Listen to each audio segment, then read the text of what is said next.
मनापासून आभार मानतो। मी माझं भाग्य समजतो की या कार्यक्रमात मला सहभागी होता आलं। मला तुकाराम महाराज, गाडगे बाबा आणि त्याच्यानंतर अब्दुल कलाम साहेब हे तीन माणसं म्हणून दिसते। मला या तिघांचा अतिशय आदर आहे। त्यात गाडगे बाबाचा जो पालखी सोहळा आहे याचा विशेष आनंद मला आहे आणि आज मला भाग घेता आला याच्यामध्ये। माझ्या जीवनातले काही क्षण मला याच्यात घालता आले, मी माझं भाग्य समजतो। सरांनी आत्ता वर्णन केल्याप्रमाणे आजचं जे माझं बोलायचं विषय आहे, आपल्याकडे वेळेचं बंधन म्हणून गावासाठी गावाच्या कामासाठी बोलण्याला एवढा वेळ नाही। त्यांनी जसं सांगितलं एखाद्या दिवशी संध्याकाळी कधीतरी एकदा मीटिंग घेऊन आपण गावात बोलू, सगळ्या गावाशी, लोकांशी, महिलांशी, मुलांशी बोलू। मी नक्की सांगतो, तुम्ही ठरवा कधी ज्या दिवशी वेळ तुमची आमची सूट होईल। मला त्याचा महिना तारखा खाली नाही, पण कधीतरी एक दिवस तो योग येईल। मी लवकरच तुमच्या इथे येऊन रात्रीच्या वेळी एखाद्या दिवशी माझ्या गावची जी सीडी आहे ती सीडी पण दाखवू आणि लोकांशी आपण चर्चा करू। आणि अगदी गाडगे बाबा तुकडोजी महाराजांच्या विचाराचं गाव तुमचा बनवायचा आपण प्रयत्न करू। मी थोडा वेळ पंचायतमध्ये बसलो होतो। तुमचे पदाधिकारी, ग्रामसेवक खरंच चांगले आहेत। त्यांनी 4 गावं आतापर्यंत निर्मल केले, हे गाव 5वं आहे। याचा अर्थ त्यांचे काम करण्याची खूप इच्छा आहे। त्याला गावकऱ्यांनी साथ देऊन आपलं गाव चांगलं करावं। गावामध्ये लक्ष्मी नांदते, तिचा फायदा आपण आपल्या आरोग्यासाठी, जीवनासाठी करून घेतला पाहिजे अशी माझी हात जोडून विनंती आहे। सरांनी सांगितल्याप्रमाणे माझं गाव जे आहे औरंगाबाद जिल्ह्यात पाटोदा माझं गाव आहे। 600 कुटुंबाचे गाव आहे। 33 से 50 लोकसंख्या आहे। 33 से 50 मध्ये 1654 पुरुष आहे, 1696 महिला आहे। माझ्या इथं पुरुषापेक्षा 50 महिलांचं प्रमाण जास्त आहे, जे काही पुढे महाराष्ट्रात देशात दिसत नाही, कमी दिसतं। त्यामुळं माझ्या गावचा जो विकास झाला तो महिलांनीच केला। महिला समजदार आहे, त्यामुळे आम्हाला हे यश मिळालं। नेमकं काय बाबा असं माझ्या इथे घडलं की लोकांना माझं गाव माहीत झालं, मला बोला वाटतं, माझ्याशी बोला वाटतं, चर्चा करा वाटते। 15 वर्षापूर्वी आमचे गाव असं फार बेकार होतं, इतकं बेकार त्याचा काही अंदाज नाही। 15 महिला रोज दवाखान्यात जात होत्या, रोज। आणि आम्ही आज हागणदारी मुक्त नाही झालो, आम्ही 2005 ला हागणदारी मुक्त झालेलो आहे। त्याचा अनुभव ऐकण्याची संधी मला दुसऱ्यांदा या मुक्ती ग्रामपंचायतीच्या राज्य शासनाच्या स्वच्छता रथाच्या निमित्तानं अनुभव ऐकण्याची संधी मिळाली।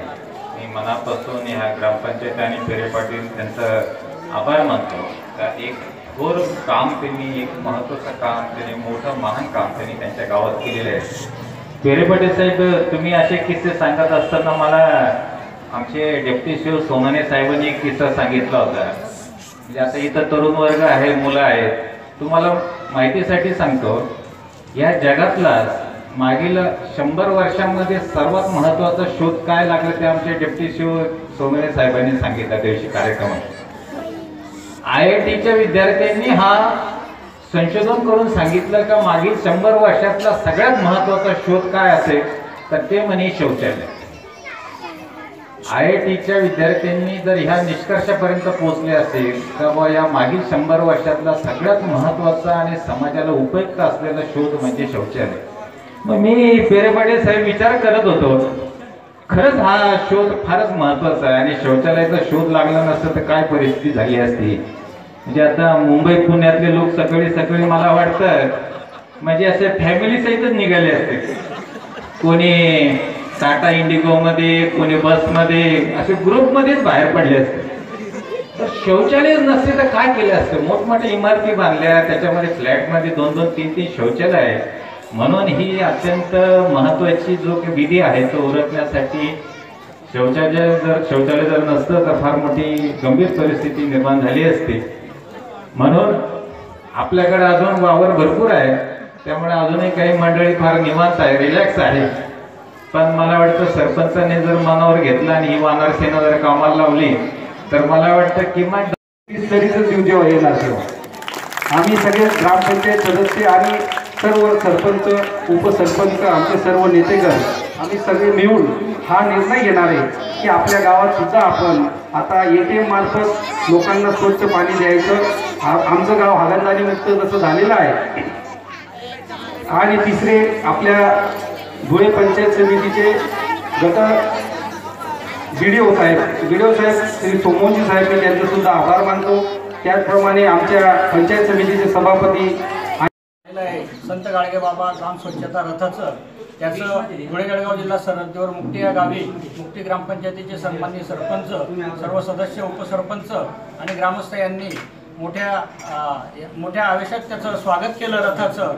आणि त्याच्यामध्ये जे प्रमुख काम मार्गदर्शक करतायत भास्करराव पेरे, पाटोदा बीड जिल्ह्यातील जे सरपंच आहेत की ज्यांनी ग्राम स्वच्छता या रथाच्या द्वारे पूर्ण महाराष्ट्र राज्य त्याची दखल घेत आहे आणि संपूर्ण गाव स्वच्छता हागणदारी मुक्त गाव करून गावामध्ये विकासात्मक कामं लोकांच्या मदतीने कसे करता येतील हे त्यांचे प्रयत्न आहेत। आणि अशा पद्धतीने मुक्ती गावामध्ये मोठ्या उल्हासात आज त्यांचं स्वागत झालं।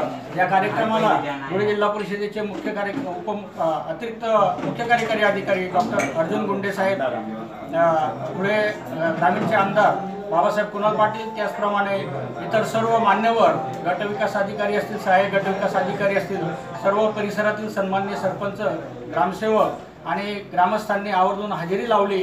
आणि त्या गावातून मिरवणुकीद्वारे हा संदेश सर्व ग्रामस्थांना पोहोचवला जाईल की जेणेकरून ग्राम स्वच्छतेचं महत्त्व, त्याची सुरुवात आपण आपल्यापासून करावी। जे ब्रिटिश सरकारने गाडगे बाबांना जी गाडी दिलेली होती त्या काळी 1950 सालची ती गाडी त्यांनी तिच्याद्वारे जो एक आपला प्रवास सुरू केला स्वच्छतेचा संदेश घेऊन, त्याची आज एक सर्वांना माहिती व्हावी म्हणून हा रथ आपल्या धुळे जिल्ह्यात दाखल झाला आणि मुक्ती या गावी याचं मोठ्या उत्साहात स्वागत झालं। आणि हीच परंपरा कायम ठेवून सर्वांनी ग्राम स्वच्छतामध्ये सहभाग घेऊन या ग्रामपंचायतीप्रमाणे इतर ग्रामपंचायतींनी देखील हागणदारी मुक्त करण्यासाठी पुढे यावं असं मुक्ती ग्रामस्थांच्या वतीने, सरपंचांच्या वतीने, सर्व सदस्यांच्या वतीने आम्ही आवाहन करतो।